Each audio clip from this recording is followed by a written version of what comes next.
This is Conversations with a Citizen. I'm your host, Tia Carol Jones. I'm here today with Tiffany Henyard. Tiffany is a trustee in the village of Dolton, but she also just won the Democratic primary in a race for mayor of Dolton. Tiffany, welcome to the show. Thank you. Thank you for having me, Tia. Thank you for coming back. No problem. So you came on the show in October and announced that you were running for Mayor Dolton. Now you're here as the winner of the Democratic primary. How does it feel? Oh, it's so exciting, man. I'm so overjoyed, and I'm excited because now all my opponents have been with me and now have endorsed me. Andrew Holmes, Shaw, and we're going to stand strong and united. Oh, okay, that's great. You said you were running because you felt you could do more in a leadership role. What are some of the things you have planned? Well, first, I'm going to improve the police department by making them one with community. I have to make sure that my residents can trust the police again. So we're going to do that by door knocking, making sure they patrol their beat by walking instead of just driving up and down the blocks. Talk to me about the campaign and the process from October to February. Well, as you know, I had several different challenges. One was I had my tire slashed. I had my windows broken, different types of scare tactics, but I stood strong, and here I am before you as the front runner, as the mayor-elect, the first female mayor of Dolton. So I am happy to say I've overcome all obstacles. And you kind of talked about some of the things that happened during the campaign, but you were very outspoken about it. And did those things discourage you, or did they encourage you to keep going and get even stronger? Well, actually, it encouraged me to keep going, because you never let anything or anyone deter you from your goal. You keep your eye on the prize at all times, and you show them why the underdog is number one. And it worked. Yes. So. Yes. What kinds of things are you looking to do to make local government more transparent? Number one, I will make sure that I have a platform that everyone knows what Mayor Henyard is doing. So I will be open to the public every week at Village Hall so people can touch, see me, and ask any questions. I will make sure that all my management is accessible as well, because currently they're not. I will make sure they have an open door policy, as I do. I will also make sure that the residents know that we care. Because right now, they don't have any compassion or transparency or accountability in the village. That's what I'm going to bring to the table. Were there any black women who were elected officials who gave you advice on running for mayor, and what was that? Yes, definitely.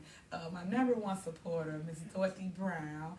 And if you're listening, Mom, I love you for all the support, all the encouraging words she gave me throughout the campaign. She helped structure my entire camp as relates to A to Z. Okay. So without her, I would have still been facing a lot of challenges. My next person would be Laurie Wilcox, who was the committee woman of Bloom Township. She called me, talked to me every night, and encouraged me to always stay the course and to talk to my baby Justice and keep her number one, because she was my strength throughout it all.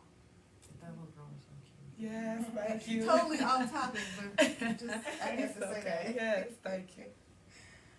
You won the Democratic primary, and so you're the mayor-elect. So where do you go from here?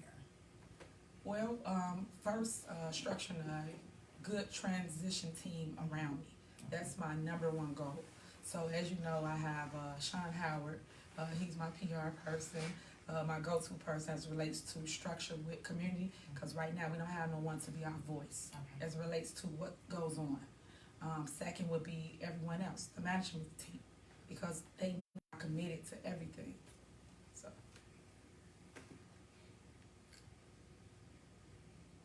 So the first, I guess, 100 days, what's happening? Well, the first 100 days, I'm going to make sure that you know who the police chief is, the fire chief is. I'm going to make sure that the community is connected with all management day one. The week of my swearing in, which is May 8th, if anybody want to come out, it will be at Dolton Park District from 5 to 8 p.m. Bring your lawn chair, come out, support. Anybody that needs any advice or support, Sean will be on staff. He will be there as well. And I just want to make sure that we can touch each other, reach each person. Okay. So as it is now, do you plan any changes within fire and police? Yes. Okay. One, transparency. Okay. I ran on it and I'm standing on it. Okay. So that's like the number one thing. And right now, I can't tell you this, Chief Collins will be my police chief. Okay. Yes. He's someone that represents integrity. He's gonna tell the community what's going on, and he's accessible. Yes. Before we wrap up, is there anything else you'd like to add? I just want to thank all my residents and all my supporters for being there for me, for believing in me, for making sure that you guys chose a person that's compassion and cared about community. Right now, my community need hope. They need someone that can uplift them and bring them out of this pandemic. So that's what I represent. I want people to know that I'm a lover. I'm a fighter, but I ain't gonna say I'm not a fighter, but I'm a lover and I'm a fighter. And I will always put the people first. I always put service before self, and I'll continue to do that as your mayor. One more question. Sure. How did you get the people who are running against you to now endorse you? Well, the way I did that is by picking up the phone, reaching out and saying, okay, you guys, we ran against each other, and now that's over. So now we have to band together to show community unity and be the glue that they need currently in this situation. So everyone has band together. You will hear from us more than likely Sunday as we talk about our platform and our change for Dolton as a group, as a unit, and we will move it so. Okay. And can you just kind of name the names of the people who are in the group? Sure. That will be Andrew Holmes, who ran for mayor. That will be Shaw, who also ran for mayor. Also Brittany Norwood, I think her last name is. She ran for a trustee on the mayor's ticket. She has come on board. And also Ed Steves. He's the current trustee. So everybody's band together on Sunday. We will hold a press conference to talk about our unity. Okay. Yes. Great. Yes. Great. Thank you. One other thing before we, can you tell us what your economic, what the growth, your economic growth picture looks like for Dolton?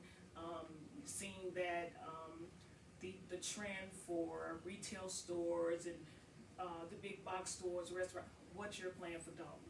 Okay. First, to start with, on the west side of Dolton, I just created a TIF district over there. So my plan is to bring a grocery store in, especially due to the pandemic. I want people to be able to have resources in case anything like that happen ever again. They have an outlet. Next will be bringing in restaurants. I'm working on a Steak and Shake currently now as well to go on the west side of town and several others. I don't get my whole platform because I am still running against somebody, Yes. but I do have all that working right now. Yes. Great. Thank you. Great. Thank you. You're welcome. Thank you for having me, guys.